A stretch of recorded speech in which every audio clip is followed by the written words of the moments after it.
Ahora llegamos a una parte de aclaraciones sobre errores comunes. Aunque hay más errores que veremos después de la comida, vamos a iniciar con algunos errores muy fáciles de entender. Y el primer punto en la lista de aclaraciones sobre errores comunes es lo siguiente. Lo que tengo aquí en el pizarrón. La palabra de Dios es, ven con mucha atención, nuestra única fuente de información verídica acerca de este asunto. Ese es el primer punto. Todo lo que sabemos acerca de Satanás y sus ángeles está basado en la palabra de Dios. Y cuando el texto tan conocido en 2 de Timoteo 3 dice, toda escritura es inspirada divinamente y útil para enseñar, para redarguir, para corregir y para instruir o instituir en justicia, para que el hombre de Dios sea perfecto, maduro, plenamente desarrollado, enteramente equipado o capacitado para toda buena obra. El texto, 2 de Timoteo 3, 16 a 17, enseña, ven con mucha atención, lo siguiente.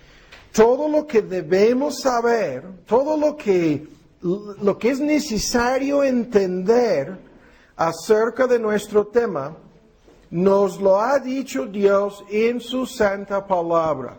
Y obviamente no nos ha dicho muchas cosas. No hay una teología sistemática, ¿no?, sobre el diablo y sus ángeles en este libro. Pero todo lo que debemos saber y lo que es necesario para que seamos preparados, equipados, plenamente instruidos para toda buena obra, todo lo necesario está aquí. Y esto lo tengo que decir porque, a lo mejor no llegaremos a este punto el día de hoy, lo que muchas personas han hecho es, se dejan llevar por las tonterías que salen en la programación en televisión, hasta si ponen ahí un documental en el canal de historia, ¿no?, sobre todo lo que usted debe saber acerca de Satanás, la gente ahí está sentada por una hora y piensa, ya lo sé todo y se acabó el asunto. Y la verdad es que ni un 15% de lo que se dijo es lo que la Biblia enseña.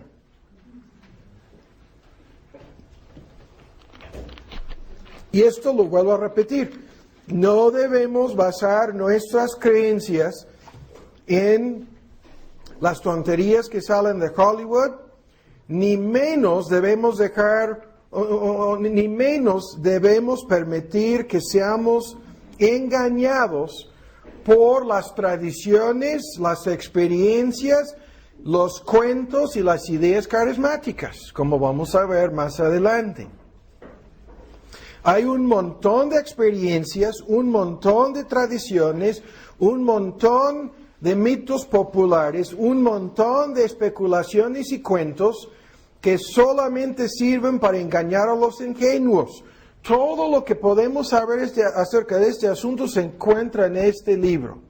Hay hasta el día de hoy personas que en la hora de practicar lo que ellos entienden como el exorcismo, se dedican 3 horas a dialogar con el demonio y a apuntar todo lo que pudieran averiguar de él. Quiero saber de esto, quiero saber de aquello. Y luego lo publican en libros carismáticos. Y la gente lo recibe como si fuera la palabra de Dios. No hay ni un solo ejemplo de Cristo y sus apóstoles arrancando una plática o un diálogo con los demonios a la hora de expulsar el verbo exorcism. ¿Cuál es el verbo? ¿Cómo? Exorcizar. A la hora de exorcizar. Hasta la palabra. Lo vuelvo a decir. Hay un montón de errores en este asunto. Si no nos dejamos guiar por la palabra, nos será imposible evitar esos errores. Ahora, esto quiere decir además que ningún milagro, ninguna señal, ningún fenómeno sobrenatural es algo en que podemos confiar para entender bien este asunto. O sea, hay muchísimo en la palabra de Dios acerca de las personas que se dejan guiar por señales y fenómenos, ¿no? Hemos visto en nuestros estudios sobre la seguridad y certidumbre de salvación que ningún milagro, ninguna experiencia sobrenatural es una evidencia o una señal de salvación. El diablo es experto, lo vamos a ver más adelante, en fabricar, en imitar, en producir lo que la Biblia describe como milagros engañosos, como señales, ¿no? Que tienen el propósito específico de engañar a los ingenuos. Y hay cantidad de personas cuyas ideas acerca de este tema están basadas en sus experiencias o en cuentos o en quién sabe qué, ¿no? El tema de la muerte, el más allá, fantasmas, espíritus, posesión demoníaca, hemos escuchado mucho acerca de este asunto en relación con, por ejemplo, simplemente el ejemplo de la muerte nos sirve. La idea de que todos los que mueran van con Dios, ¿sí? Todos están con el Señor, ¿no? En relación con la idea de que el infierno no existe. La idea de que los espíritus y lo que se entiende con la palabra fantasma son realidades, ¿no? Hay infinidad de mitos, cuentos, ideas populares que no tienen nada que ver con la palabra de Dios acerca de estos temas, pero tristemente muchas personas se dejan guiar por esas cosas.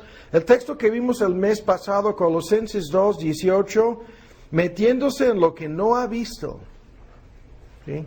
Afectando humildad y culto a los ángeles, ¿sí? Vanamente hinchado en su mente carnal, dice Pablo, en Colosenses 2:18. Este texto es ese texto que nos sirve de advertencia sobre todas estas especulaciones.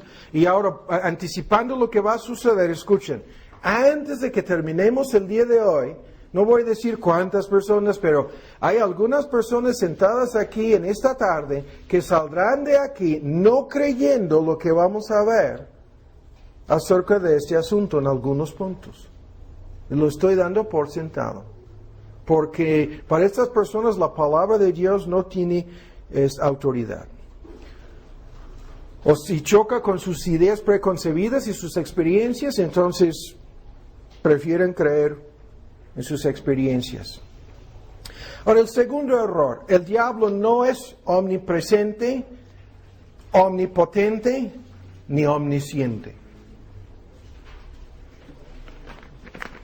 Y la mayoría de las iglesias carismáticas de hoy le pintan como si tuviera esos atributos. No es omnipresente, no es omnipotente, ni menos omnisciente. Ahora vamos a dar algunos argumentos. En relación con la idea de omnipresencia, se presenta en todo lugar, ¿no? En todos los lugares al mismo tiempo. No tenemos que leer más que lo que ya vimos en la mañana en Apocalipsis 12, fue lanzado fuera y arrojado a la tierra. Esto le ubica a Satanás como una criatura, y ninguna criatura tiene omnipresencia. ¿Sí? Solamente Cristo podía decir, yo estoy aquí en la tierra y estoy en el seno del Padre al mismo tiempo. Porque en su naturaleza divina, Cristo posee todos sus atributos de Dios. Job 1:8, ¿de dónde vienes? Y respondió Satanás, de rodear la tierra y andar por ella. Y eso es lo que sigue haciendo hasta el día de hoy. ¿Sí? Pero el punto, estos textos indican no hay nada acerca de omnipresencia. Esto es el porqué, como vamos a ver, de una jerarquía de ejércitos, legiones y divisiones entre los ángeles y un número incontable de ángeles caídos. ¿Sí? Eso es el porqué de una organización satánica.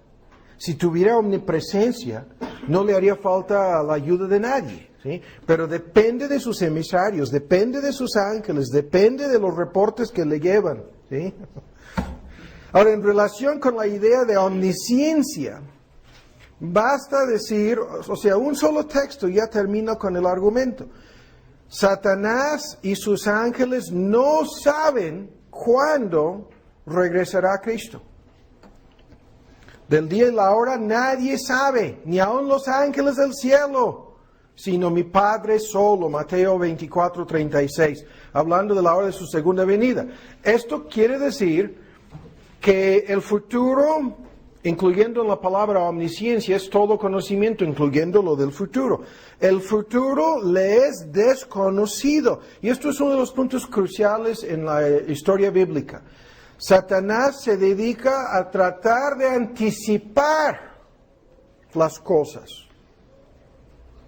siempre adelantándose, creyendo que ya es el tiempo, que ya es el momento, que ahora es su oportunidad. Y esta tarea de tratar de anticipar las cosas es una parte fundamental de todo el juego metido de por medio en la brujería, en el horóscopo, en las profecías acerca del futuro, y vamos a analizar hasta cuál punto pueden saber los demonios acerca de eventos futuros. Pero lo que estamos diciendo es que Satanás no posee omnisciencia, ni un conocimiento acertado acerca del futuro, más allá del conocimiento que nosotros tenemos y más allá de muchas cosas ocultas que él sabe que nosotros no sabemos, no puede saber. Satanás, escuchen, no es omnisciente, y esto es lo que conduce a los falsos profetas a fallar. Y en Deuteronomio 18 la regla es, si el profeta falla una sola vez, no es de Dios y ha de morir apedreado. Y los falsos profetas fallan a cada ratito porque el diablo no conoce a fondo, no sabe a ciencia cierta lo que va a pasar mañana.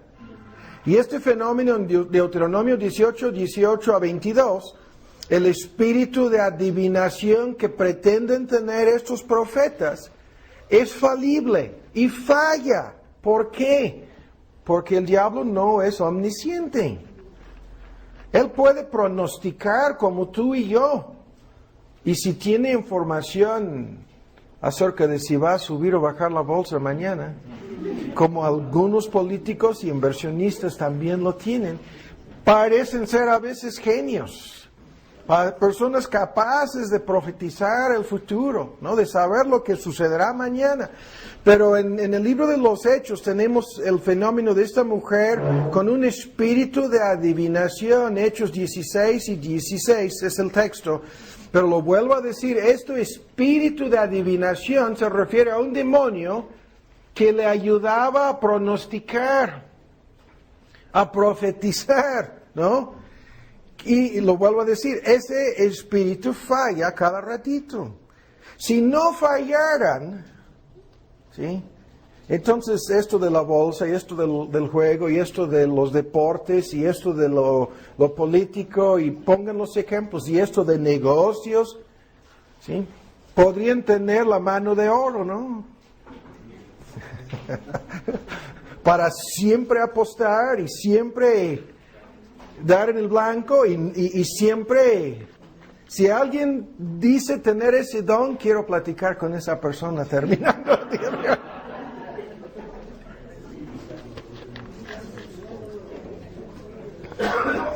Incluso cuando yo a veces digo, vamos a ver si soy profeta o no, ¿sí?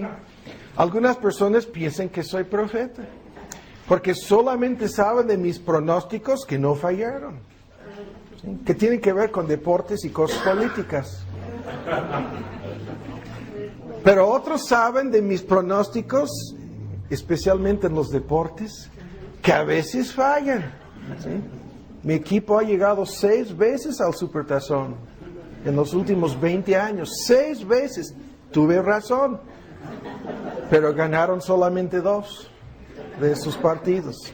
Entonces, el espíritu de adivinación no está en Tomás. Ahora, escuchen bien. Fíjense bien en este punto. En el Antiguo Testamento, vamos a leer estos versículos, en Isaías 48, en Isaías 42 y en Isaías 46, Dios se identifica como la única persona que puede pronosticar el futuro, que puede profetizar lo que sucederá mañana, y desafía a todos los astrólogos, a todos los demás profetas, o entre comillas dioses, minúscula, a que hagan lo mismo. En Isaías 46 dice, el versículo 9, acordaos de las cosas pasadas desde el siglo, porque yo soy Dios y no hay más, y nadie semejante a mí. Yo anuncio lo por venir desde el principio, desde antiguo, lo que aún no era hecho. Yo digo, mi consejo permanecerá y haré todo lo que quisiera. Este es el asunto de los decretos, de la providencia, de la soberanía de Dios. Y al mismo tiempo que Dios dice esto, dice categóricamente que nadie más lo puede hacer. Vean en 48, vean, 5. Te lo dije ya desde días, desde hace tiempo. Antes de que viniese, te lo enseñé para que tú no dijeras que tu ídolo te lo había pronosticado. ¿Sí? Hay una larga lista de textos en el versículo 3. Lo que pasó ya antes, yo lo dije, de mi boca salió, yo lo publiqué y yo lo hice venir. Desafiando a medio mundo en el sentido religioso y en el sentido de los dioses paganos y en el sentido de los dioses astrológicos, astronómicos de aquel entonces, a que hagan lo mismo, dando a entender que no lo pueden hacer. Lo mismo en 42, 8 y 9, dice exactamente lo mismo. Vean, las cosas primeras yo las anuncio y las cosas nuevas antes de que lleguen, yo las anuncio. Es lo mismo. Ahora, hay un fenómeno, aquí no vamos a tardar para verlo. Apunten Daniel 2, 27 a 28 y Daniel 2, 1 y 2, 4, 10 y 12. Y ustedes pueden leer en su tiempo y lo que van a ver ahí es el fenómeno exactamente este. Nabucodonosor tiene su sueño en la noche y ahí el punto es, el diablo no puede leer los pensamientos de nadie. Escuchen el punto. Llama a sus consejeros, llama a los caldeos, llama a los astrólogos, llama a los profetas, llama a medio mundo y bajo amenaza de muerte exige que le digan qué es lo que soñé y qué es lo que significa. No sabían nada ni siquiera acerca de lo que había soñado. Y luego Daniel llega y dice, hay un Dios en el cielo y Él es el único que sabe acerca de lo que soñaste y acerca de lo que significa. ¿Me explico? Y este tema es tremendo porque hay muchas personas que se meten en la brujería, en los sueños y en todo ese rollo. Yo no estoy diciendo que el diablo no puede poner en la mente de una persona pensamientos o que el diablo no puede provocar que tenga una pesadilla. Eso no lo estoy diciendo, pero lo que estoy afirmando es que no puede leer los pensamientos de nadie. ¿Me explico? Y esto queda evidente en Isaías y en Daniel y en otros textos. En el Nuevo Testamento, Cristo es identificado como el único capaz de leer los pensamientos. Y hay una lista de textos, Mateo 9:4, Mateo 12:25, Marcos 2:8, Lucas 6:8, Lucas 11:17 y otros en donde se refiere a Cristo como conociendo los pensamientos de ellos. Algo que nadie más podía hacer. Y el punto es crucial, ¿por qué? Porque se acaba con muchos errores acerca del diablo. Ahora, en 1 Corintios 2, 11 a 12 dice que solamente el hombre conoce las cosas profundas del hombre. ¿Qué es eso? Sus propios pensamientos. Y que nadie conoce las cosas profundas de Dios, los pensamientos de Dios. Y claro, en el mismo texto, el Espíritu Santo conoce los pensamientos y las cosas profundas del hombre. Entonces, la mayor parte de lo que el diablo sabe es por observación. Por eso depende de un ejército de demonios bien organizados. ¿Me explico? Es por observación. C.S. Lewis tiene un libro sobre ese asunto, ¿no? De cómo está organizado ese asunto. En Romanos 2:16, Dios en el día de juicio juzgará los secretos. En 1 Corintios 4:7 manifestará las intenciones de los corazones. Ambos textos, Romanos 2:16, 1 Corintios 4:5, aclaran más allá de cualquier duda el punto. El diablo no es omnisciente. ¿Sí? Hay más argumentos, rápidamente el tiempo se nos está yendo. En relación con su supuesta omnipotencia, y le pintan casi como si fuera omnipotente en muchos grupos carismáticos modernos. Todos los textos enseñan lo siguiente. El poder que el diablo tiene le ha sido, escuchen 3 palabras, otorgado, prestado y limitado. Todos sus textos lo enseñan. El poder del diablo es otorgado, le ha sido entregado por Dios, prestado por un tiempo y limitado en cuanto a su alcance. Y vamos a verlo en el Apocalipsis. Uno de los mensajes más importantes en el Apocalipsis, cuando llegamos a los capítulos 13 y adelante, y las cosas espantosas que suceden, en el capítulo 13 le fue dado al dragón, ¿sí? Le fue dado a la bestia, le fue dado al profeta falso, se le fue entregado a hacer tal o cual cosa. Y lo mismo en Job 1:12, todo lo que tiene está en tus manos, salvo no pongas manos sobre él. ¿Sí? Tú puedes acabar con su fortuna, con su hacienda, con su familia, con sus hijos, pero no puedes tocar su cuerpo. Job 1:12. Job 1:12, si aquí él está en tu mano, mas guarda tu vida. Ahora le puedes tocar en su cuerpo, pero no lo puedes matar. Y en Lucas 22:31, ya lo hemos citado. Satanás me ha estado pidiendo constantemente el verbo, ¿sí? Para sacudir, zarandearos, ¿no? Como a trigo, para, atacarte en una forma tremenda. Me lo ha estado pidiendo, pero yo he orado por ti. ¿Sí? Y en todos estos textos, el argumento es lo mismo. Su poder le ha sido otorgado, ¿sí?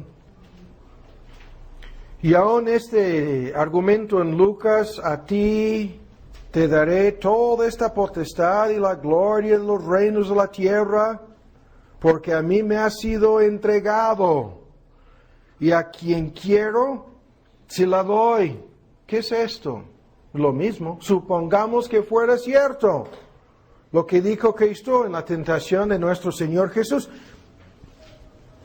Todo se lo había entregado el Padre. Y Satanás mismo lo dijo.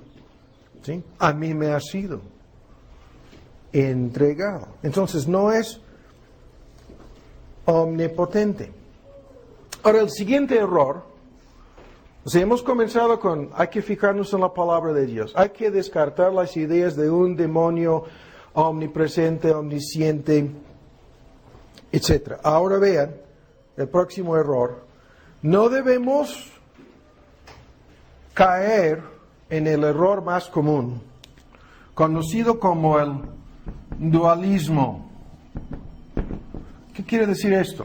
Hay muchas ideas aquí, no vamos a tardar analizando el asunto, podemos entenderlo con una sencilla ilustración. El dualismo enseña en síntesis que Satanás es igual, o prácticamente igual, a Dios, que prácticamente llega al nivel de Dios. Y este es el error que vemos en muchos grupos carismáticos modernos y en todos los grupos arminianos. Y quizás ustedes nunca habrían escuchado de este asunto en términos soteriológicos, pero el asunto consiste de elevar al diablo para que prácticamente llegue al nivel de Dios y bajarle a Dios prácticamente al nivel del diablo, ¿sí? Para que su poder sea muy parecido o igual, dual es la idea, o sea, a la par. O sea, en ese sentido, la ilustración más conocida en inglés es, los arminianos lo predican todos los domingos. Dios vota a favor de nosotros, dicen. ¿Sí? Así funciona la salvación según los arminianos. Dios ya metió su voto a tu favor. ¿Sí? Satanás votó en contra. ¿Qué es eso? Dualismo. ¿Y quién es la tercera persona que todavía tiene un voto pendiente? Eres tú. Ah, dicen, es tu voto. Sí. Ahí está. ¿No? Y olvídense de Satanás y olvídense de Dios. Porque tú tienes el único voto que cuenta. Tu voto. Todo con el poder de tu firma. Tú tienes el voto final. ¿Qué es eso? Es el dualismo aplicado a la soteriología, el plan de la salvación. No, en serio, esto lo predican todos los domingos en la Unión Americana. A la hora de la invitación y a pasar al frente, Dios ya votó a favor de ti. Y el diablo votó en contra. Así están. Y ahora estamos esperando a ver si te atreves a meter tu voto. Y eso es peor que el dualismo, porque esto le coloca al hombre al mismo nivel. Pero todo está mal desde el principio. ¿Sí? El mismo error del dualismo está lo vamos a explicar más adelante, lo menciono aquí, en todos estos grupos que enseñan que hay algún demonio metido de por medio en tus pecados. Ah, ¿será cierto? ¿Sí? En las desgracias, enfermedades, debilidades, mala suerte, maldiciones generacionales, hechicerías, y la lista es interminable. Hay un demonio de la gripa, un demonio que da ese dolor en la espalda, Alan, un demonio que afecta la columna, un demonio de mala suerte económica, de mala suerte deportiva, un demonio de mala suerte política. Hay un demonio metido de por medio, debajo de la cama en muchas casas, ahí está escondiéndose, y ese demonio es el culpable, ¿no? ¿Sí? Eso es lo que enseñan. Pero ahora vamos a leer unos textos importantes para acabar con esta idea. El primer texto es 1 de Pedro 3:22. 3:22. Dice que Cristo está a la diestra de Dios, habiendo subido al cielo. Esto es el Apocalipsis 5. Estamos entre paréntesis, no hemos dejado ese tema. Habiendo subido al cielo. Y de inmediato, al sentarse sobre el trono, ven lo que dice, estando sujetos a Él. Ángeles, autoridades y poderes. Enfáticamente, le están sujetos. Y es una referencia a la jerarquía de ángeles, sean buenos o malos. Es lo de menos. Están sujetos a Él. Sujetos a Él. Ahora, hay muchos textos aquí. El otro que es de igual importancia, Efesios 1:20-22, dice exactamente lo mismo, pero ahora colocando este asunto en términos de la iglesia. 1:20-22. El poder que le resucitó, colocándolo a su diestra en los cielos. Esto es Apocalipsis 5. Cuando Él tomó ese lugar en el trono, Él fue colocado por encima de todo principado, potestad, potencia, señorío y todo nombre que se nombra, no solamente en este siglo, en esta época, en esta era, ¿sí? En el tiempo presente, más aún dice, en el siglo o tiempo o era o época, ¿sí? En lo venidero, se refiere a la eternidad futura. Todo el paquete ahí está. Y Ven en Romanos 8 y voy a leer un texto que ha de ser el más conocido. Romanos 8. Y voy a leer el texto que dice, mayor es el que está en vosotros. Mayor quiere decir más grande, fuerte, poderoso. Mayor es Él, mayor es, lo vuelvo a repetir, más fuerte, más grande, más poderoso, el que está en vosotros que el que está en el mundo. Y se refiere a Cristo y a Satanás, o al Espíritu Santo, ¿sí? Y al diablo y todos sus ángeles, como sea. Mayor, más fuerte, más grande, más poderoso. Nada de dualismo, ¿sí? Nada de bajar a Dios y elevar al diablo. ¿Sí? O nada de Dios votó y Satanás también, ahora tú tienes la última palabra. Pero este texto es especialmente importante y fácil de pasar por alto. En Romanos 8, 38, cuando dice, la pregunta es, ¿cuáles cosas pueden separarnos del amor de Dios en Cristo Jesús? Y a mitad del versículo se introduce ángeles y toda su jerarquía, toda su organización, ¿sí? Todo su ejército, principados, potestades, ¿sí? Y la implicación es ángeles caídos, ángeles malvados, demonios, Satanás mismo. Ahora, este asunto hay que enfatizarlo tanto porque, ahora vean esta táctica, el diablo quiere que los hombres crean que Él es más fuerte. Eso es lo que el enemigo quiere, que los hombres crean, que Él es el más fuerte. Y es puro engaño, es puro rollo, no es cierto. ¿Sí? La Biblia dice, en los cielos, en la tierra, en los mares, en los abismos, Jehová hace lo que quiere. Solamente Jehová hace lo que quiere. Y hasta el rey pagano de Babilonia confesó, Él hace según su voluntad en el ejército de los cielos y entre los habitantes de la tierra. El ejército de los cielos es una referencia a todos los ángeles, sean buenos o malos. Él hace según su voluntad.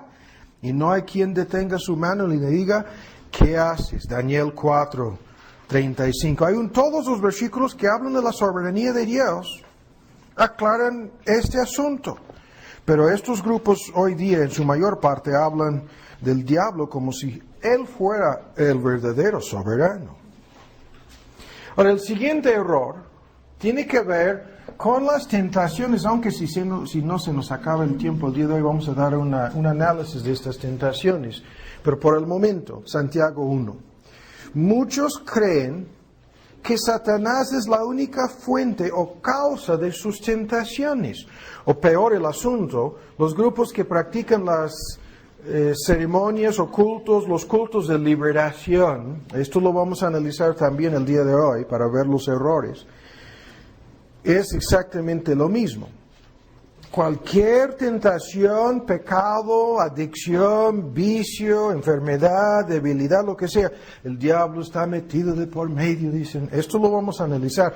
Pero comenzamos con la idea de tentaciones y simplemente vamos a descartar este error. Este texto, Santiago, en su primer capítulo, es de mucha ayuda porque dice la verdad acerca de este asunto. Y estamos leyendo en el versículo 13. Cuando alguno es tentado, no diga que es tentado de Dios, por Dios.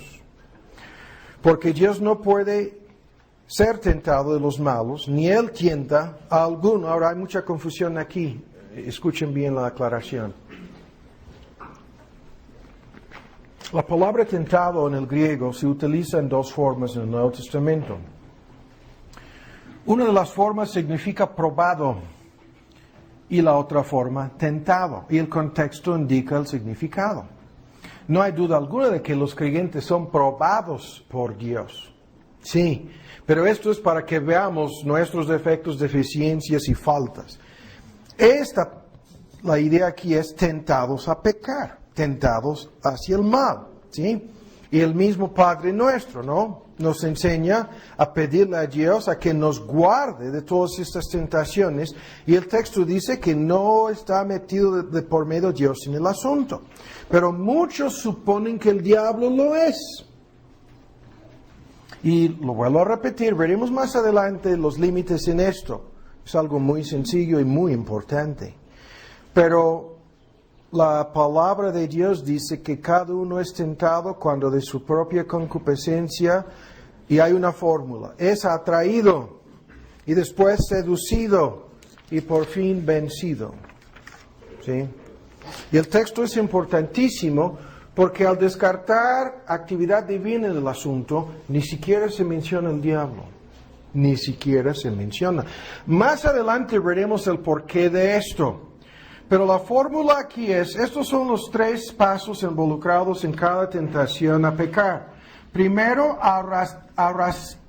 arrastrado, ¿no? Primero. Segundo, seducido. Y tercero, vencido. Y el proceso corresponde a la mente, las emociones y los deseos, y por fin la voluntad. Es algo muy sencillo.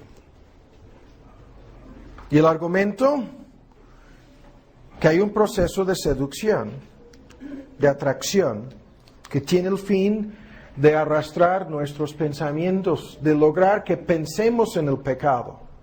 Pero si no tuviéramos a nivel de deseos, concupiscencias y pasiones, como algunas versiones lo traducen, ese primer paso siempre fallaría. Pero el problema es nuestras concupiscencias, deseos desordenados y pasiones perversas, ese saber la carne, ¿sí?, tiene su papel en este proceso de arrastrarnos y seducirnos. No se menciona nada acerca del diablo. Dios podría quitar a Satanás de este mundo y todos sus ángeles mañana, y los seres humanos continuarían haciendo exactamente lo que han hecho hasta ahora. ¿Me explico? No, Satanás está metido de por medio en esto, escúchenlo, vamos a ver más adelante, buscando una ventaja, buscando, vamos a ver los textos, alguna oportunidad, ¿sí? Se mete en el proceso cuando le damos una ventaja. Vean 2 Corintios 2. Este texto es entre los más importantes. Cuando el argumento de Santiago es que esto da a la luz el pecado, sin mencionar al diablo, el proceso es cumplido dando a la luz el pecado que engendra la muerte. En los inconversos eso produce la muerte espiritual, es fruto de la muerte espiritual, ¿sí? Y produce en ellos la esclavitud al pecado. Pero en los creyentes produce la pérdida de comunión y compañerismo. El Espíritu Santo contristado, la sonrisa de Dios temporalmente quitada o retirada, ¿no? Eso es un tema que estábamos viendo entre semana, la distinción entre el perdón legal y judicial y el perdón paternal, ¿no? Y la confesión cotidiana de nuestros pecados. Eso es otro tema. Pero 2 Corintios 2:11 dice algo muy importante. En el contexto aquí, estaban en peligro de no perdonar a aquel hombre que cayó en adulterio y fue expulsado de la iglesia. Vean, en el contexto el argumento es la necesidad de perdonar a este hombre quien ya se había arrepentido, dando frutos y evidencias de su arrepentimiento. Y dice en 2:11, terminando con este argumento, para que no seamos engañados de Satanás, porque no ignoramos sus maquinaciones. Hay en todas las versiones ampliadas o modernas de la Biblia, la traducción es para que no gane ventaja alguna. ¿Sí? Es tanto para que no nos engañe. Algunos dicen que se puede traducir para que no nos tome el pelo Satanás, para que no pueda ganar una ventaja sobre nosotros. Y el punto aquí es crucial. En todos estos asuntos de tentación y pecado, ¿sí?, a menos que le demos alguna ventaja, a menos que nosotros le abramos la puerta, no hay que abrirle la puerta, hay que darle una oportunidad. Y ahora ven en Efesios 4.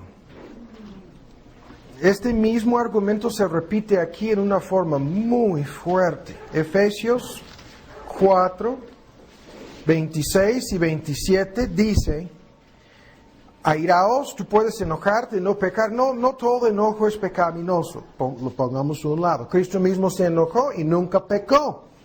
Es la idea de enojo justo o justificado, ¿no? O enojo santo, en contra del mal, en contra del pecado, en contra de la maldad.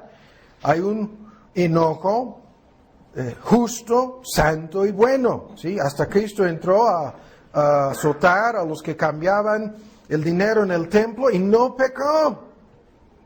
Pero vean, podemos enojarnos y no pecar. Pero ¿ven la advertencia? ¿Ven la advertencia? Cuando dice no se ponga el sol sobre vuestro enojo, siempre lo hemos dicho para los que están casados, ¿no? Que no deben acostarse enojados. Esa es la regla en el matrimonio. Si tienen que desvelarse, ¿sí? Que no se acuesten enojados, que no anden cargando de un día a otro estos asuntos, ¿no? Pero el versículo 27, no des lugar al diablo, es, ¿cómo se traduce? No demos ventaja, en algunas versiones modernas, no le demos oportunidad, ¿sí? Al diablo. ¿Qué es esto? Es lo mismo. Si damos rienda suelta a cualquier pecado, aquí es el enojo, ¿sí? O la falta de perdón. Si damos rienda suelta a alguna emoción, esa es la idea, una emoción, alguna pasión, algún deseo. Hay personas que dan rienda suelta a sus metas egoístas, a sus sueños mundanos. Entonces le damos lugar al diablo. Ahí puede entrar y meterse en este asunto de tentaciones, pero porque le hemos dado entrada. ¿Sí? En Corintios, para que no gane ventaja alguna sobre nosotros. El argumento ahí es colectivamente en la iglesia, eso es algo muy importante. Hay personas que piensan, hay muchas cosas aquí, no me voy a desviar. Hay personas que piensan que la iglesia es una democracia pura. En todos los casos en donde afirman eso, ya le dieron lugar, ya le abrieron la puerta, ¿sí? Ya le dieron su oportunidad. Vamos a ver algunos de ustedes en los estudios sobre la iglesia. El gobierno de la iglesia en el Nuevo Testamento no es una democracia pura. Es la democracia pura lo que dio lugar a Saddam Hussein, lo que dio lugar a Hitler, lo que dio lugar a Bush, lo que dio lugar a nuestro amigo ahí en Venezuela, Hugo Chávez. Y es la pura democracia lo que pudiera dar lugar a quién sabe qué. Sí, en nuestro querido México. Y es la democracia pura en una iglesia. Hay una lista de cosas en que todos votamos. Hay otras cosas en que los diáconos y los pastores toman decisiones. ¿Sí? Pero mi punto aquí es muy sencillo. Hay muchas iglesias que le han dado una puerta abierta al diablo. Y cuando el texto dice para que no le demos ventaja porque no ignoramos, esto es lo que vamos a tratar de ver en el tiempo que nos resta el día de hoy en parte. Algunas de estas maquinaciones, estratagemas, trampas, artimañas, ¿sí? Ahora, hay que entender lo siguiente aquí. Con todo este asunto de tentaciones, el diablo tiene a su disposición una sola arma. Esa arma se llama el pecado.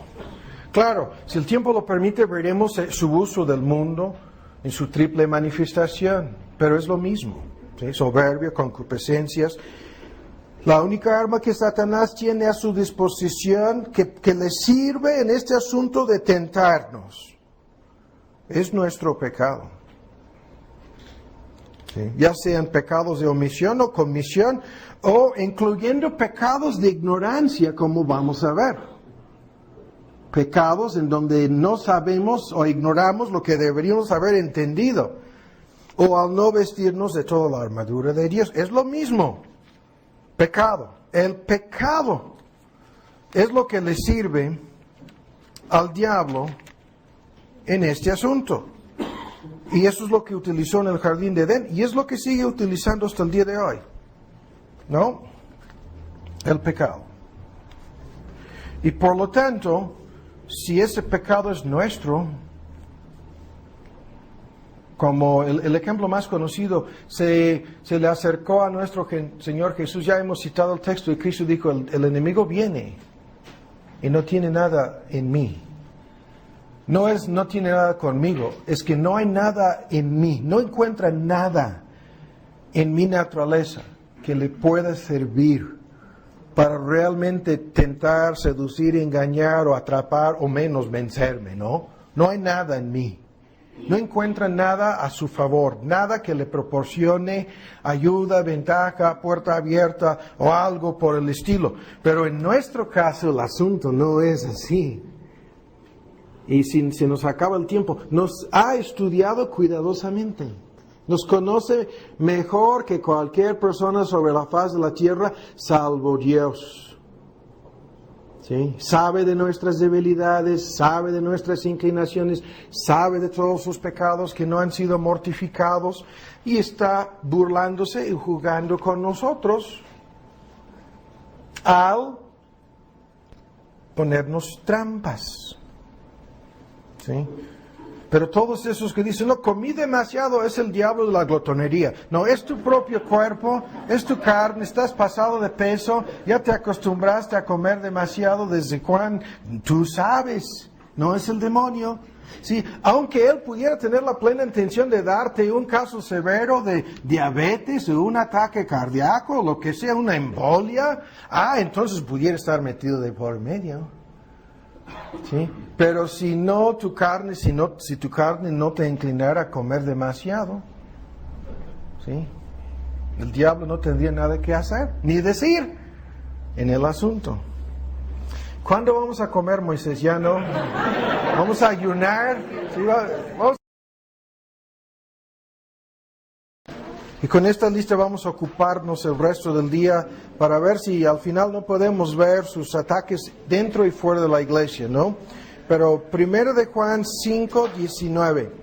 Ahora, en esta lista de cosas importantes que vamos a analizar en el transcurso del tiempo que nos resta el día de hoy, tenemos lo siguiente: el hecho de que en algunos sentidos, el diablo y sus ángeles tienen poder sobre este mundo. Esto es un tema, algunos de ustedes me han escuchado hacer esos comentarios durante años, y hay muchas personas que dudan de si esto será así o no. Es un punto muy importante que se relaciona con otros factores, más adelante los veremos, pero el primer texto que lo indica es Hebreos 2:5, ya lo hemos leído el día de hoy, en donde se refiere al mundo venidero no entregado a los ángeles, ¿sí? No entregado al dominio de los ángeles, dando a entender que este mundo, dentro de los límites establecidos por los propósitos y planes de Dios, está sujeto en algunos sentidos a los ángeles, sean buenos o malos. Y esto lo vemos en una lista de cosas. El primer ejemplo es la tentación de Cristo y los reinos de la tierra y su gloria, lo que Satanás le ofreció en Lucas 4:6 a nuestro Señor Jesús. Lo vemos segundo en este texto, 1 de Juan 5:19, que dice, la última frase, dice, sabemos que nosotros somos de Dios y todo el mundo es el mundo inconverso. Está puesto en maldad, la versión antigua. Está bajo el maligno, la versión moderna. Y los eruditos dicen que la mejor traducción, todo el mundo está en el seno del diablo. Y esto es el hombre fuerte armado, tranquilo en su casa. Su casa es este mundo. Y toda la humanidad caída en su seno. Efesios 2 lo explica diciendo, algo que conocemos bien, que hay un espíritu que obra en los hijos de desobediencia. Ese espíritu es el espíritu del diablo. están en su seno, están bajo su control. Y vean, esto nos va a ayudar mucho llegando al tema de posesión demoníaca. Porque dice que ese espíritu está obrando tanto en los que están física y literalmente poseídos como en los que no han llegado a ese grado. El espíritu diabólico, el espíritu del diablo, obra y la idea es eficazmente en los hijos de desobediencia. Entonces, cuando estamos introduciendo aquí la idea de que en algunos sentidos el diablo tiene control sobre este mundo, sobre los reinos de este mundo, sobre los inconversos en este mundo. Y ya lo hemos mencionado en parte sobre el clima. Mencionamos esto en relación con Job, lo mencionamos en relación con el Apocalipsis, sus capítulos 7 y 13, y hay que fijarnos bien. No debemos olvidarnos del hecho de que Cristo tiene el mismo poder. En Mateo 8, cuando calmó al viento y al mar, la tormenta, ¿qué clase de hombre es este? La reacción de sus discípulos, de sus apóstoles. ¿Qué clase de hombre es este? Que aun los vientos y el mar le obedecen. ¿Qué clase de hombre será? Por eso cuando hablamos de que el diablo tiene poder sobre el clima, es una parte de su poder, estamos hablando de algo que no debemos exagerar. Y no debemos pensar que cada huracán, el huracán en el libro de los Hechos que produjo el naufragio y la pérdida del barco y toda la catástrofe para Pablo y sus compañeros, ese huracán fue enviado por Dios. En el libro de Jonás, una calabacera, un gran pez, un huracán, toda una lista de cosas que Dios había preparado. Entonces, no estamos exagerándolo, pero estamos señalando que en relación con este mundo y sus reinos y gloria, en relación con la humanidad en converso en su conjunto, y en relación con algunos aspectos físicos de la vida en este mundo, la ilustración aquí es el clima, Satanás tiene cierto control. Un control que le ha sido otorgado, sí, prestado, ilimitado, sí, pero lo tiene. Ahora, eso es muy importante. Segundo, hemos estado mencionando esto, son cosas muy importantes. Hay una jerarquía de demonios.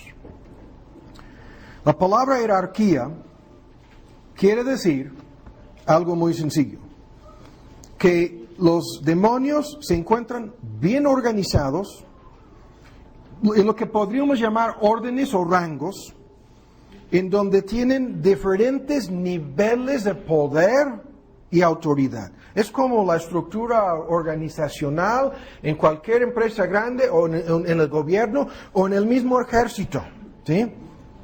Una jerarquía de demonios. Ahora, la lista de pruebas aquí es muy importante para que tomemos en serio esta realidad. Vean las pruebas. Aquí tenemos 4 o 5 argumentos. Primero, el uso de las siguientes palabras: principados, potestades, autoridades, poderes y tronos, que se encuentra en Efesios 6:12, que se encuentra en Efesios 1, que se encuentra también en otros textos, primero de Pedro. El uso de estas palabras, poderes, autoridades, tronos, principados, etc., indica organización, rangos, niveles de autoridad y poder. Eso es importante. Segundo, el uso de la palabra legión. En Marcos 9, el endemoniado de los Gadarenos, y en algunas versiones hay 2 endemoniados ahí, pero el que contesta a Jesús dice legión, ¿sí? Mi nombre es legión porque somos muchos. Legión es un término militar que se refiere a la organización de un ejército. En el mundo greco-romano, una legión romana consistía de entre 3 hasta 6,000 hombres. ¿Sí? Entonces este hombre estaba poseído de por lo menos 3,000 demonios. Esto ha engendrado muchos debates que no vamos a meternos el día de hoy.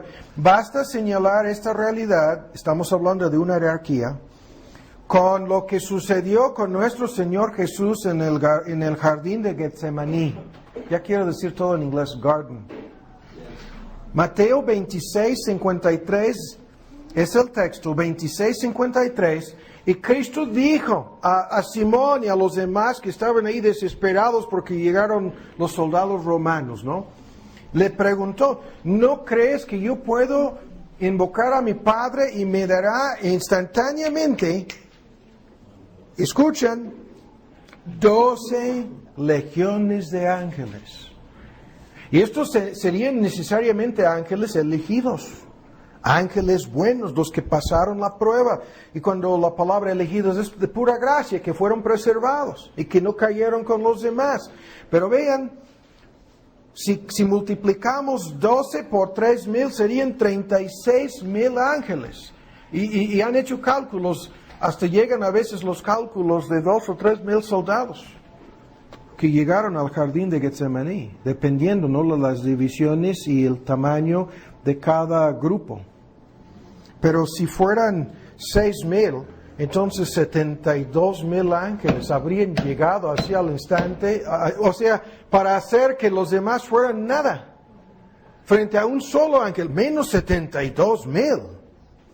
Pero los ángeles buenos y malos están divididos por legiones.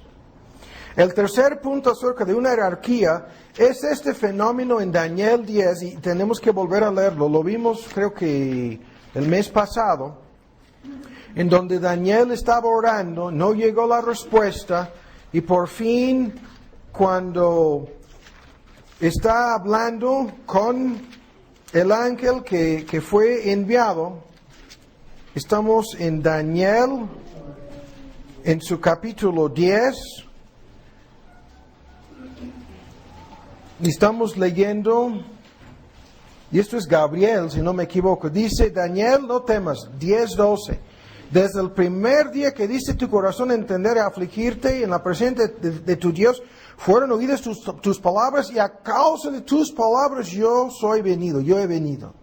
Mas el príncipe del reino de Persia se puso contra mí 21 días, 3 semanas. Y aquí Miguel, uno de los principales príncipes, vino para ayudarme. Y la palabra príncipe y la palabra en relación con Miguel, príncipe de Persia, y luego en el versículo 20, ¿sabes por qué he venido a ti? Porque luego tengo que volver a pelear con el príncipe de los persas, y saliendo yo luego viene el príncipe de Grecia, y estos términos son usados para hablar en una forma directa de una jerarquía y la organización de estos demonios, ángeles caídos, que estaban asignados a Persia, a Grecia, y en el contexto aquí, Miguel es, en el versículo 21, vuestro príncipe, el ángel asignado, o arcángel asignado a los judíos,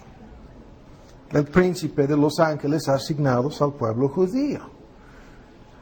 Y hay muchísimas controversias aquí.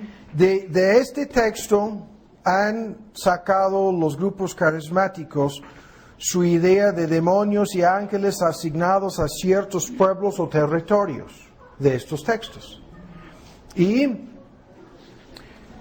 lo que es importante acerca de esto no es la cuestión de si los ángeles están asignados a ciertos territorios. Ahí es obvio que han sido asignados a ciertos pueblos.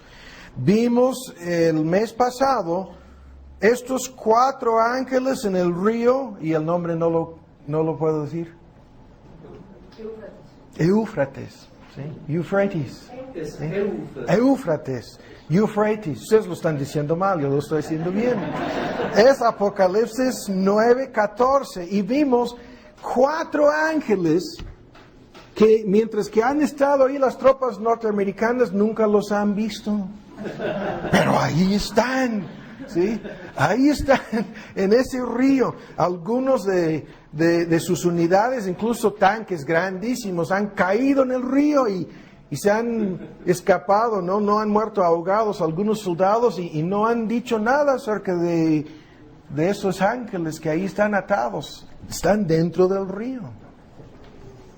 ¿Qué es eso? Es un lugar geográfico. Éufrates, ¿no? Es un lugar, Éufrates, es un lugar muy importante en la historia del pueblo de Israel y es un lugar que marca un límite, que marca un territorio, que marca una zona geográfica, así lo voy a decir. Pero no vamos a meternos por el momento en la cuestión de si hay un demonio o demonios encargados, ¿no?, de ciertos lugares o ciertos pueblos. Eso es lo más bíblico. El punto aquí es, hay una jerarquía de demonios. Están divididos en grupos, órdenes, rangos, niveles de autoridad y poder. Y ahora bien, con mucha atención el próximo punto. Este punto es misterioso, pero es, de todos modos, algo claramente enseñado en la palabra de Dios. Hay grados de maldad, perversión e inmundicia entre ellos. Ah, caramba. Grados de maldad, grados de inmundicia, grados de perversión entre los ángeles caídos. Y la prueba, hay más de una sola prueba de este punto. La más conocida, sale el demonio. Esto lo vamos a investigar antes de terminar el día de hoy.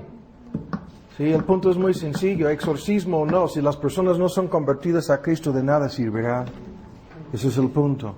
Porque sale el demonio y luego regresa a encontrar a su casa adornada, barrida y bien equipada. ¿Y qué es lo que trae? 7 demonios peores.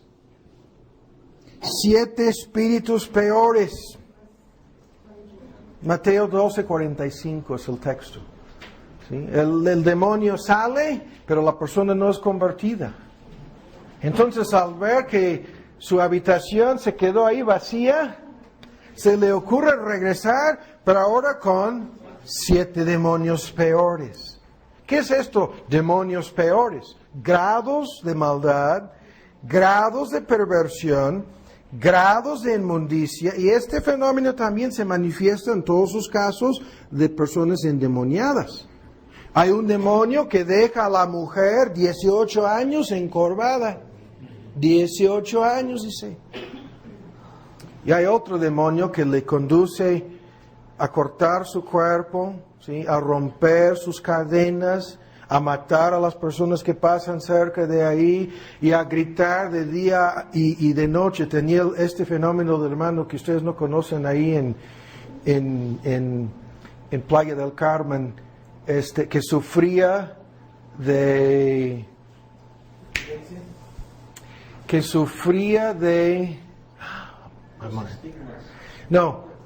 No se dormía, se sufría de insomnia, pero lo habíamos convertido en el mal del vampirismo.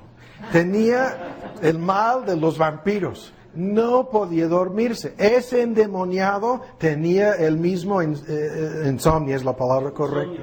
Insomnio, estoy bromeando, ¿no? No se dormía. Estaba ahí gritando las 24 horas. Y vamos a ver más adelante cómo podía hacer eso. Pero el punto, un demonio que le dejaba a la abuelita así, encorvada, 18 años, una mujer quizás no abuela, pero más grande de edad. ¿Sí? Grados de perversión, maldad, e inmundicia. Ese fenómeno está en el Apocalipsis, con los que salen del abismo. Y la descripción espantosa de esos demonios, que no son cualquier demonio. ¿Sí? No son cualquier ángel caído, son horribles los que salen a atormentar a los hombres, ¿no? Entonces, el segundo punto, hay una jerarquía, ¿sí? Grados organizados en su ejército, y algunos, podríamos decir, son los verdugos, ¿no? No sé si me explico. Son los que son los más malvados. Y obviamente han de subir rápido, ¿no? En la jerarquía. Son los más malvados. Y tienen ciertos poderes sobre este mundo. Ahora, el tercer punto, obviamente, estas son cosas muy importantes. Obviamente, los ángeles, por lo tanto, pueden influir en la historia del mundo. Obviamente, están desempeñando un papel en la historia humana, a nivel global, a nivel histórico, y valga la redundancia aquí, y a nivel personal. ¿Qué es esto? Están influyendo en la historia. No todas las cosas son como parecen ser, ¿no? Este fenómeno lo vimos en nuestro estudio anterior, hablando de ángeles de guarda que protejan a ciertas personas o a los niños. Y este asunto de desastres naturales, ¿no? Y los ángeles asignados a protegernos. En el libro de los Salmos, ¿no? El ángel acampa alrededor de los que son el pueblo de Dios y proporciona protección. Ahora llegamos a este fenómeno en su influencia sobre la historia del mundo a nivel personal. Ahora ven con mucha atención este argumento. A nivel personal, llegamos al ejemplo de cómo pueden meterse en fenómenos naturales. Hay un texto misterioso en 2 de Samuel, que siempre es el que citan para decir hasta cuál punto saben los ángeles sobre los procesos naturales en este mundo. Luego vamos a hablar de los milagros que pueden lograr y vamos a ver que hay un límite en cuanto al tipo de milagros que los ángeles pueden lograr. Es algo muy importante, es algo que muchos han discutido. 2 de Samuel y el versículo, estamos buscando el capítulo 14 en esta Biblia. 2 de Samuel 14. Este es el famosísimo caso cuando la mujer de Tecoa, ¿no? Que Joab envió para engañar a David para que regresara a Absalón, su hijo. Y la mujer de Tecoa se menciona al principio de este capítulo, y todos los enredos y la historia de esto no nos interesa.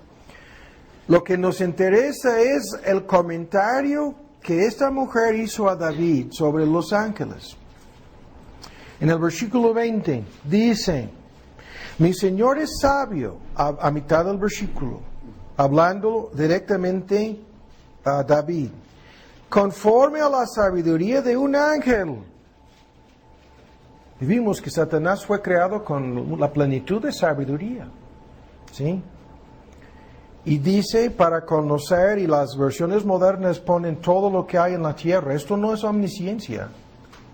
No, ningún ángel sabe todo lo que sucede en la tierra. No. Es para entender más a fondo cómo suceden las cosas y por qué suceden. ¿Sí? Era uno de sus argumentos acerca de por qué debería haber llamado otra vez a su hijo, a que regresara, ¿no? Estaba en exilio, ¿no? Había sido echado fuera por el mismo David. El punto, los ángeles, muchos han citado este texto para decir que tienen un conocimiento a fondo de los procesos naturales que gobiernan la vida en este planeta. Eso es el argumento. Brincan de este texto a los magos del faraón de Egipto, que se llamaban, según los eruditos, Janes y Jambres. Y vamos a ver los textos, uno que menciona estos nombres en el Nuevo Testamento, antes de terminar. Pero estos magos sabían cómo lograr la multiplicación de moscas, de ranas, fenómenos biológicos, fenómenos naturales, ¿sí? Cómo acelerar estos procesos. Eran capaces de imitar, como vamos a ver hasta cierto punto, los milagros realizados por Moisés.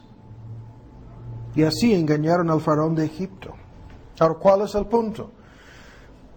Estamos con el mismo detalle aquí. Influyen en la historia por el poder y el control que tienen sobre ciertos procesos naturales que gobiernan la vida en este planeta.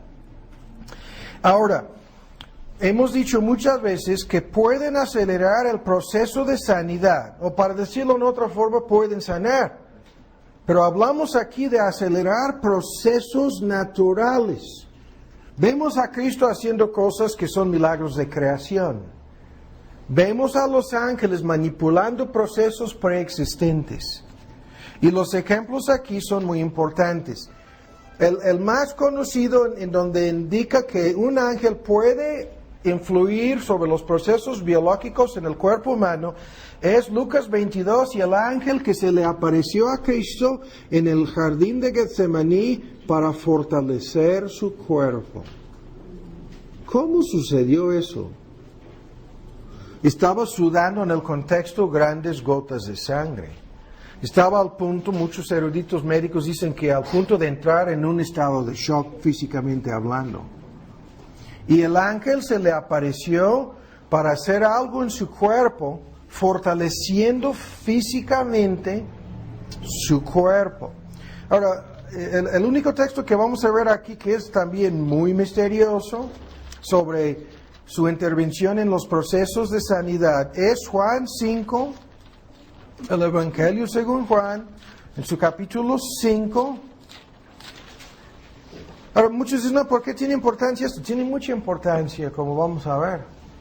Explica lo que puede suceder en el contexto del vudú, el espiritismo, las hechicerías, y los milagros realizados en la Basílica de Guadalupe. Explica mucho sobre estos fenómenos. Juan 5, 4. El paralítico de Bethesda, vean, un ángel descendía a cierto tiempo, periódicamente. Ahí estaba una muchedumbre, una multitud de ciegos, cojos, paralíticos, todos esperaban el movimiento del agua. Y el ángel descendía a cierto tiempo. Ustedes venden de esta agua ahí por Puebla, no vamos a hacernos ricos. Entre paréntesis, no. Es Bethesda y es en aquel entonces, no es. Pero vean, revolvía el agua. Y el primero que descendía, en nuestros estudios sobre el evangelismo vamos a analizar este caso. Estamos viendo todos los casos. Esto es uno de los más importantes porque hay una serie de factores importantes aquí. Pero descendía y el primero en meterse, cualquiera, ¿no? Al meterse, se sanaba de cualquier enfermedad que tuviese. Y ese hombre, 38 años, ahí estaba parado a un lado del estanque. 38 años, ¿no? Esperando y siendo paralítico, ¿cómo se iba a meter? ¿Cómo se iba a meter al agua? Por eso 38 años. Pero sucedía algo periódicamente real aquí. No una vez, sino repetidas veces. ¿Sí? No una fantasía, no un invento, no un mito, sino algo real estaba sucediendo. Y lo que la gente veía era el movimiento del agua y nada más. Y en la otra dimensión se menciona la presencia de un ángel. Si los ángeles pueden matar y acelerar los procesos de descomposición en el cuerpo físico, y hay una larga lista de ejemplos de eso, pueden hacer lo mismo en relación con la sanidad del cuerpo. Y pueden provocar algunas enfermedades, como vamos a ver, y aún la muerte. Job fue atacado físicamente, sufría de elephantiasis, y sufría de otras cosas, ¿no? Su cuerpo olía horrible y estaba lleno de llagas y ya no podía comer bien y así, pero todo debido al diablo, ¿no? En 2 de Corintios 12 sabemos del mensajero de Satanás y el aguijón en el cuerpo físico de Pablo. No todas las enfermedades son del diablo, pero el punto es que pueden hacer estas cosas. Herodes golpeado directamente por un ángel, murió comido de gusanos, dice Hechos 12. Los demás vieron que se le reventó el estómago y salieron los gusanos. Y dijeron, ¡ah! Y no vieron al ángel, que es el instrumento usado para la multiplicación. A lo mejor comió algo hace 2 o 3 días, que ahí se estaban fermentándose los gusanos y procesos naturales, y el ángel solamente le hizo el favor de abrir. No sabemos, pero dice un ángel. Y hay algo muy importante en 1 Corintios 5, con el hombre 5:5, el hombre que al principio no se arrepintió de su adulterio. ¿Qué dijeron? Hay que entregar a ese hombre a Satanás para que la destrucción física de su cuerpo. Entregado a Satanás para destrucción de su carne. Y es su carne física, es su cuerpo. ¿Sí? Muchos dudan de que Satanás tiene ese poder. Hebreos 2 lo dice. El que tenía el imperio de la muerte. La palabra es imperio de la muerte. ¿Sí? Pero ¿cómo? Ya lo sabemos, lo del pecado. Desde un principio. En Génesis 19:11, los sodomitas, heridos con ceguera, y los instrumentos, ángeles, se quedaron ciegos temporalmente. Fueron cegados por 2 ángeles. Ahora, aquí tengo rápidamente una lista. Ya casi la comida, ya casi está. ¿No? ¿Sí o no? Ok, ya casi. Entonces, vean la lista. Apunten los textos. Los efectos en el cuerpo físico son terribles aquí. En Mateo 9:32 a 33 pueden causar, no sé si esa es la palabra, mudeza. ¿Esa es la palabra? Mudez. Mudeza no es. A ver, yo lo tengo apuntado, mudeza. Mudez. En Mateo 12:22, ceguera. Mateo 12:22, ceguera. En Lucas 8:26 a 35, con los lunáticos, locura. Locura. Obviamente, aquí no estamos diciendo que causen todas estas cosas en todas las personas. Lo que estamos diciendo es que pueden causar estas cosas. ¿Sí? Locura, 8:26 a 36. Y ya mencionamos en Lucas 13:11 a 16, un espíritu de enfermedad, es lo que dice el texto, un espíritu de enfermedad. No todas las enfermedades son del diablo, pero algunas sí. Un espíritu de enfermedad que le afectaba a la mujer encorvada por 18 años. Y el texto dice al final que Satanás era el responsable de haberle dejado encorvada por 18 años. ¿Sí? Entonces, estamos hablando aquí de cómo pueden afectar la historia, ¿sí? Con estos fenómenos naturales, con enfermedades, aquí no vamos a meternos en detalles. Todos los debates acerca de sanidad divina se resumen en 2 puntos. Nadie tiene el don de sanidad hoy día. No hay ningún sanador sobre la faz de la tierra. Eso lo sabemos porque todos los ejemplos son de personas que sanaban toda clase de enfermedad en forma instantánea, en forma completa, sin un lapso de tiempo, y no fallaban. Nadie tiene ese don hoy día. 2 ejemplos en el libro de los Hechos de apóstoles o enviados de los apóstoles entrando a un lugar y sanando a todos los enfermos que se encontraban en ese lugar. Si alguien tuviera ese don hoy día, podría irse aquí a la raza y no dejaría ningún enfermo ahí. No tienen ese don, primero. Pero segundo, hasta el día de hoy, la verdad es, toda sanidad es divina. Esto lo hemos dicho 1000 veces. Porque si Dios no quiere que se sane una persona, no se va a recuperar nunca. Y mi amigo médico que estuvo ahí de cirujano en la guerra en Vietnam, llegó a ser, primero dejó su agnosticismo y segundo fue convertido a Cristo viendo el fenómeno. Llegaban 2 soldados igualmente heridos, las mismas granadas, los mismos fragmentos, la misma cantidad de sangre perdida, la misma edad, al mismo tiempo y los mismos cirujanos y medicamentos. El uno muerto y el otro vivo. Y después muchos casos comenzaron a llegar y pensaban, estos sí y aquellos no. Y terminaba al revés. Los que ellos decían no, comenzaron a recuperarse. Y los que ellos decían sí, se morían invariablemente. Y comenzaron a decir lo que yo estoy diciendo. Hay un factor invisible, un poder superior, algo extraordinario, algo raro está sucediendo aquí. Porque en algunos casos los medicamentos y la cirugía, la intervención sirven. Y en otros casos es como si no hubiéramos hecho nada. Porque toda sanidad es divina, no importando los medios, si son doctores, medicinas, cirugías o si es oración, ¿sí? Pero nadie tiene el don de sanar a otras personas. Toda sanidad es divina. Y este punto es importante para decir que Dios permite que haya milagros de sanidad en la basílica. Sí. ¿Por qué? Lo vamos a ver más adelante. Para engañar a las personas. Algunos de ustedes saben algo sobre ese tema. Para engañar a las personas que acuden a la basílica, Dios lo permite. Para que se sigan aferrándose a su ídolo. ¿Sí? Y muchos dicen, no, Dios no puede hacer tal cosa. Entonces, ¿por qué va a enviar un espíritu de error en la época del anticristo para engañar a medio mundo?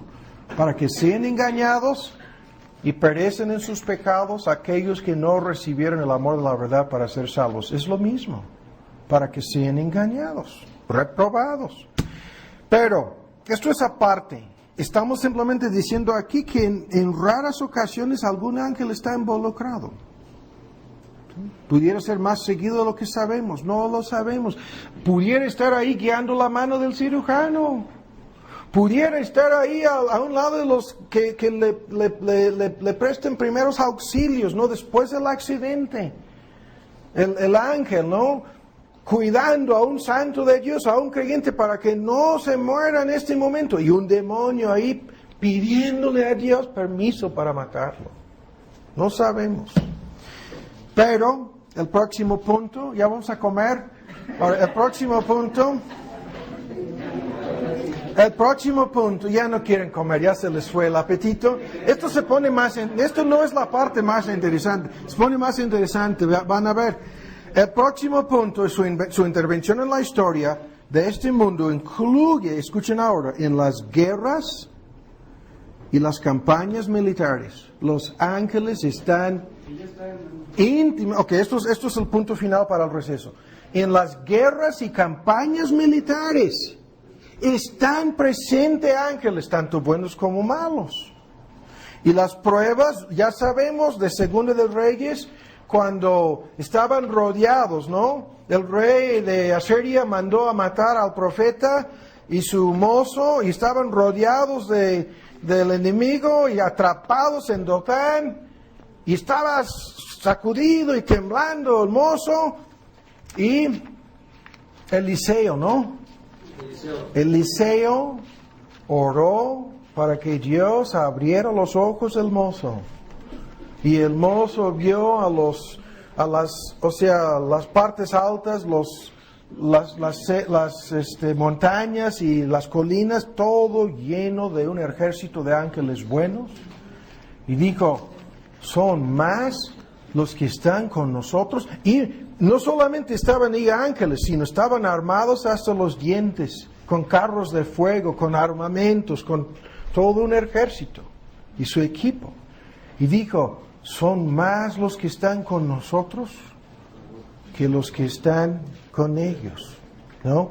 Segunda de Reyes 6, 11 a 18, 6, 11 a 18, es un ejemplo clásico del involucramiento de ángeles buenos y malos en una campaña militar. Y en Apocalipsis 16 y en Apocalipsis 9 se presenta el mismo fenómeno.